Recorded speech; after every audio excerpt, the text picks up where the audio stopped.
When we think about weak bones, or clinically called as osteoporosis, we think about low calcium. But weak bones are not a calcium problem. In fact, osteoporosis, that is weak bones, is often a signaling problem. It can be a hormonal problem, an inflammation problem, a nutrition problem, or sometimes even a toxicity problem. Today, let's understand why weak bones are much more complex than simply drinking more milk or taking calcium tablets.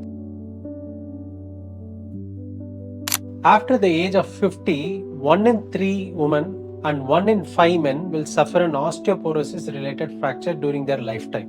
Around 20 to 30% of older adults die within a year following a hip fracture, and many others lose their independence permanently. This is why bone health should not start at 70 after a fracture happens. It should start at 30, 40, or maybe even 50 years, long before the first fracture occurs. Because unlike muscle, bone is much harder to rebuild once significant loss has occurred. The goal is not simply to build bone, the goal is to prevent bone loss.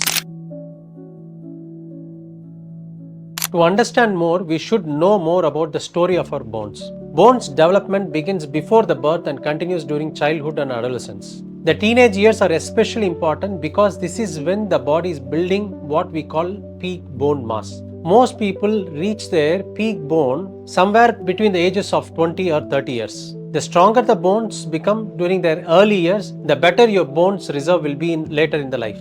This is why childhood and early adulthood are extremely important periods for bone health. Think of it as like as building a bank account. The more bone you deposit in younger years, the more reserve you have when withdrawal begins in later in life. So what happens as we age? After reaching a peak bone mass, a slow decline begins. This is normal. Healthy adults generally lose about as less as 0.3 to 1% of their bone mineral density per year as part of their normal aging. Especially women experience a much faster loss during the years immediately after menopause because of the sharp decline in estrogen. But this raises an important question. If calcium is present in the bones, why does body remove it? Why does bone loss occurs in the first place? Bone needs signal to grow. Just like muscle needs signal to grow, bone also need a signal to grow. If you want a bigger muscle, you lift weights. The stress helps muscle to build. The same principle applies to the bone. Similarly, the bone responds to mechanical loading. That is, the stronger the load, more signal to build. Like weight training, resistant exercise, running, jumping, climbing stairs, and impact activities creates these kind of signals to stimulate the bone formation. This is why astronauts lose bone mass in space. Without gravity and loading, the bone receives no reason to maintain strong bones.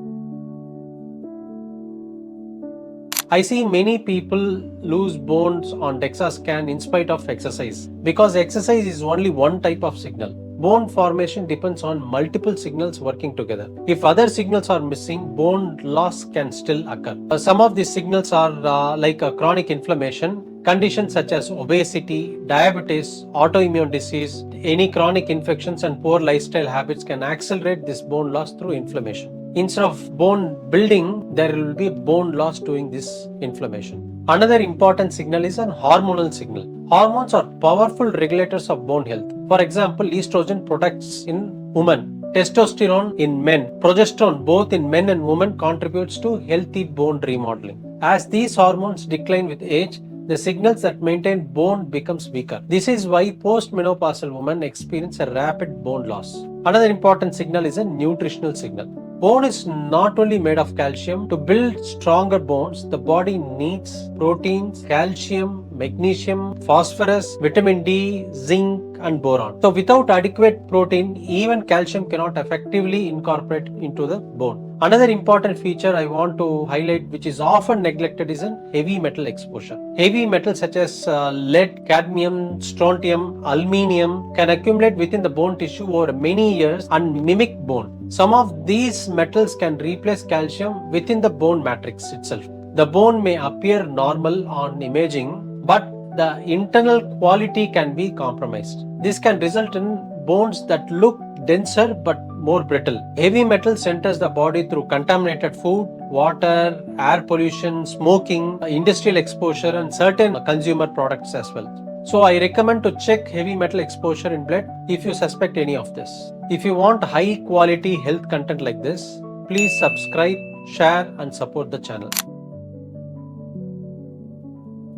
The bone loss is not just a calcium deficiency, it is a metabolic disease. The biggest message I want you to remember is this one. Weak bones are not only low calcium. If someone is losing muscle, losing strength, experiencing hormone decline, chronic inflammation, insulin resistance, poor sleep, nutritional deficiency, or exposure to toxin, bone health is likely to be affected. That is why osteoporosis should never be viewed as a simple calcium deficiency. It should be investigated as a whole body metabolic condition. And finally, don't wait for the fracture to discover you have a weak bones. A simple DEXA scan detects bone loss years before the fracture occurs. The earlier you identify the problem, the more effectively you can preserve your independence, mobility, and quality of life. Remember, strong bones are not built with calcium alone. They are built through movement, hormones, nutrition, metabolic health, and the right signals.